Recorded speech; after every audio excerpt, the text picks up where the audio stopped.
Ladies and gentlemen, welcome to another fascinating journey into the past. Today we'll travel back in time to Berlin. This remarkable collection of some of the city's rarest and oldest photographs preserves unique moments of its streets, landmarks, and everyday life as they looked more than a century ago. To make this journey even more immersive, I have carefully enhanced, colorized, and animated these historic photographs, allowing the past to feel more vivid and alive than ever before. I hope you enjoy this journey.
Die Stadt Berlin hat mancher schon besungen, der längst heute liegt tief unter grünem Gras.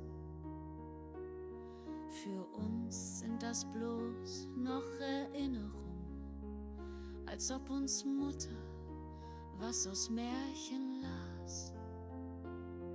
Der eine liebt sie, andere wieder lästern. Manches verging, das einmal Staub gemacht. Doch manches ist noch heute so wie gestern. Das ist Berlin, wie's weint und wie es lacht. Berlin, Berlin, du bist ein heißes Pflaster. Wer dich nicht kennt, verbrüht sich leicht den Fuß.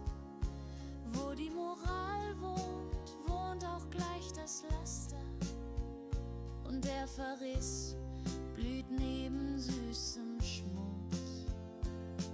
Berlin, Berlin, hier lebt der Mensch gefährlich. Und rutscht er aus, dann dreht sich keiner um.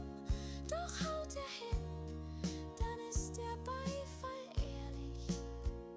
Berlin, Berlin, du bist mein Publikum. Berlin, Berlin, wenn deine Blumen sprießen, da draußen in der Laubenkolonie, sieht man dich stehen und fleißig sie begießen, das Rosmarin und auch den Sellerie. Fühlt Mutter ihre Lebenszeit verfließen, im Testament wird schnell noch angebracht. Vergesst mir nur nicht, Vatern zu begießen. Das ist Berlin, wie's weint und wie es lacht. Das ist Berlin, wie's Thank you so much for watching. If you enjoyed the video, please don't forget to like, share it with your friends, and subscribe. Take care and have a wonderful day.